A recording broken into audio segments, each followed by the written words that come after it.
Hello, I'm Margot Politis. Welcome again to Study English IELTS preparation. Today we're going to look at cycles, at phrasal verbs, and then we'll finish with a bit of punctuation. But now here's a man who was a microbiologist and a mushroom grower. He's talking about mushrooms and the part they play in the carbon cycle.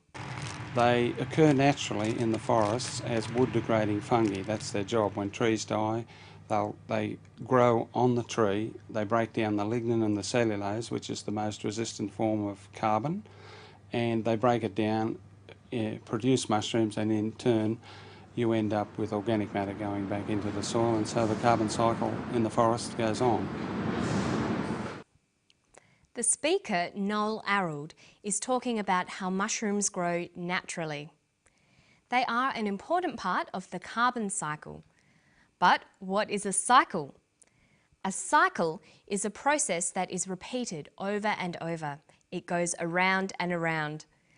But how do we know this from listening to Noel? When trees die, they grow on the tree, they break down the lignin and the cellulose, which is the most resistant form of carbon, and they break it down, produce mushrooms, and in turn you end up with organic matter going back into the soil, and so the carbon cycle in the forest goes on. He says, and so the carbon cycle in the forest goes on. By saying the cycle goes on, he is telling us that this process happens again and again. At the end of the description, you need to signal that the process goes back to the beginning again. We can say the process goes on, the process begins again, the process repeats itself. In a cycle, there is no real end or beginning because the process just keeps going. When describing a cycle, we need to start somewhere, then describe in order each part of the cycle. There are many different ways of describing the stages of a cycle.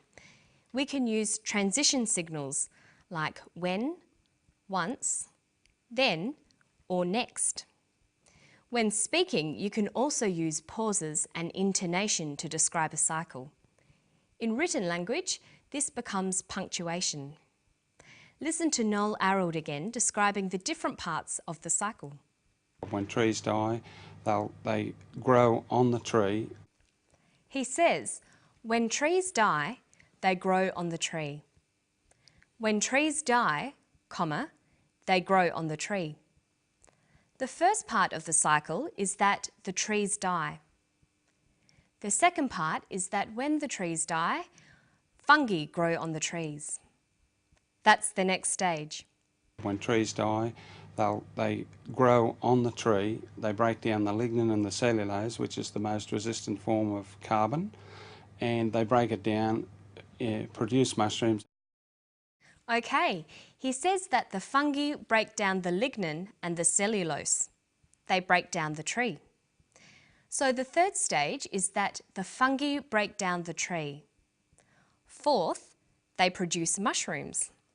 When trees die, they grow on the tree, they break down the lignin and the cellulose, which is the most resistant form of carbon, and they break it down, produce mushrooms, and in turn you end up with organic matter going back into the soil. And so He says, in turn, organic matter goes back into the soil. In turn signals the next stage of the process. In turn means next or because of that. That's the fifth stage. The organic matter goes back into the soil. And then what happens? when trees die, they grow on the tree, they break down the lignin and the cellulose, which is the most resistant form of carbon, and they break it down, produce mushrooms, and in turn you end up with organic matter going back into the soil, and so the carbon cycle in the forest goes on. The carbon cycle in the forest goes on. The organic matter helps new trees to grow again, and then those trees die. We're back to the first stage again. This is the carbon cycle. Okay, now we're going to look at some phrasal verbs. Phrasal verbs consist of a verb followed by a preposition. This forms a new verb, sometimes related to the original verb, but sometimes not. Phrasal verbs are idiomatic.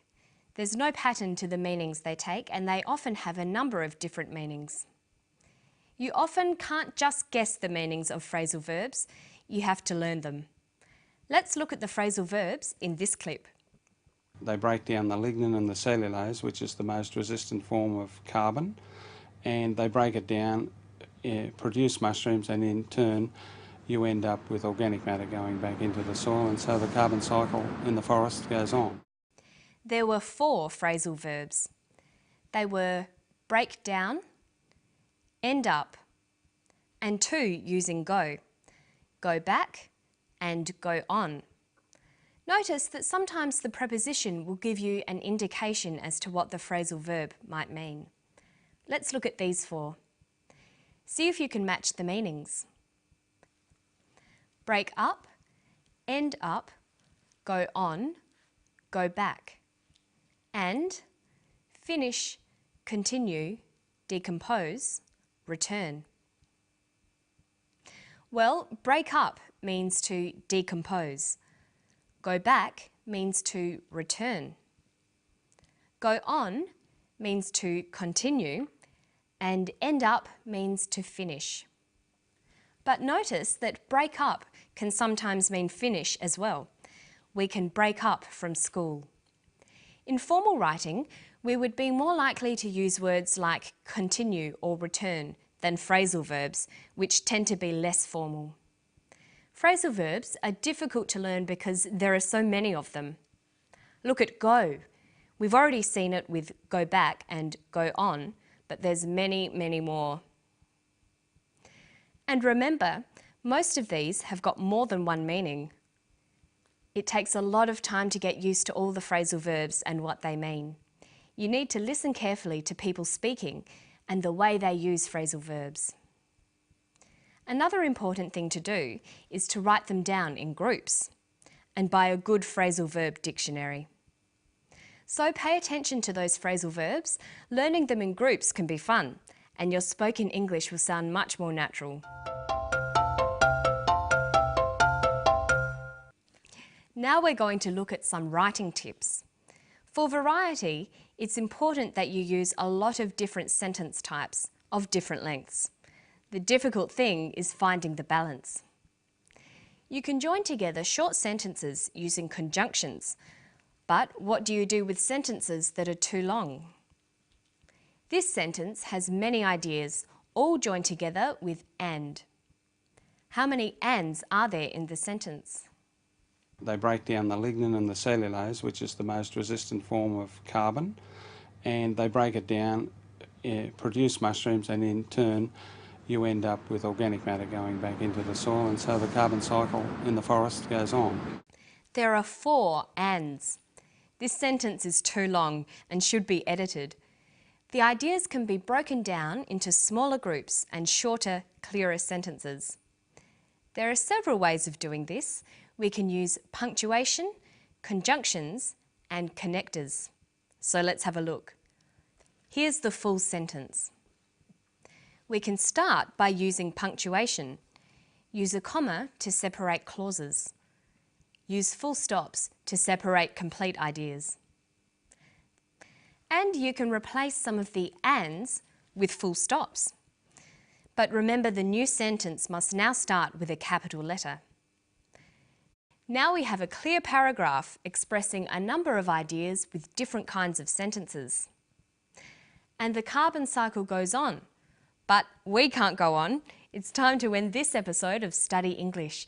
But I'll see you next time. Bye-bye.